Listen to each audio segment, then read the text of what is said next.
सीमा पर चीन अपनी हरकतों से बाज नहीं आ रहा है। 15 जून की रात को ही उसने अपनी हदें पार कर दी और करीब 45 साल बाद पहली बार चीन सीमा पर किसी भारतीय जवान की जान गई। चीनी सेना से झड़प में भारतीय सेना के एक अधिकारी और 2 जवान शहीद हो गए।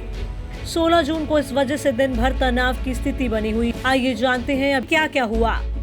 भारत और चीन की सेना के बीच गलवा घाटी में 15 जून रात को हिंसक झड़प हुई। इसमें भारतीय सेना के अधिकारी समेत 3 शहीद हो गए। चीन की ओर से दावा किया गया कि उनके भी कई जवान मारे गए हैं, लेकिन अभी संख्या को लेकर कुछ स्पष्ट नहीं हुआ है। ये घटना पेट्रोलिंग पॉइंट 14 के पास हुई है और दोनों पक्षों की ओर बातचीत के जरिए मुद्दे को शांत करने की कोशिश की जा रही है। दोनों देशों के जवानों के बीच झगड़ा हुआ। पिछले महीने 5 और 6 मई को पेंगोंग झील पर भी ऐसा हुआ था, जिसमें दोनों के ही जवान घायल हुए थे। ऑफिशियल सूत्रों के मुताबिक दोनों ओर से एक भी गोली नहीं चलाई गई। भारतीय सेना ने बयान जारी कर कहा है कि स्थिति को नियंत्रित करने के लिए भारत और चीन दोनों ओर से बातचीत का दौर चल रहा है।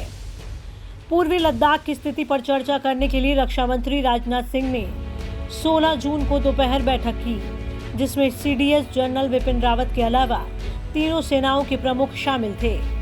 विदेश मंत्री एस जयशंकर भी इस बैठक में शामिल थे। चीन ने आरोप लगाया कि 15 जून को भारत ने 2 बार सीमा रेखा का उल्लंघन किया, जिसके बाद सैन्य झड़प हुई। करीब 45 साल के बाद पहली बार ऐसा हुआ है जब चीन सीमा पर किसी भारतीय जवान की जान गई है। 1975 में अरुणाचल में चीन ने छिपकर हमला किया था, जिसमें 4 भारतीय जवान शहीद हो गए थे। पिछले 5 हफ्तों में भारत और चीन के जवान आमने सामने डटे हैं। पेंगोंग झील, गलवा घाटी, डेमचोक और दौलत बेग ओल्डी सेक्टर में चीन भारतीय सेना से उलझ चुका है। लद्दाख में सीमा के पास चीन ने बड़ी संख्या में अपने जवानों को भेजना शुरू कर दिया है।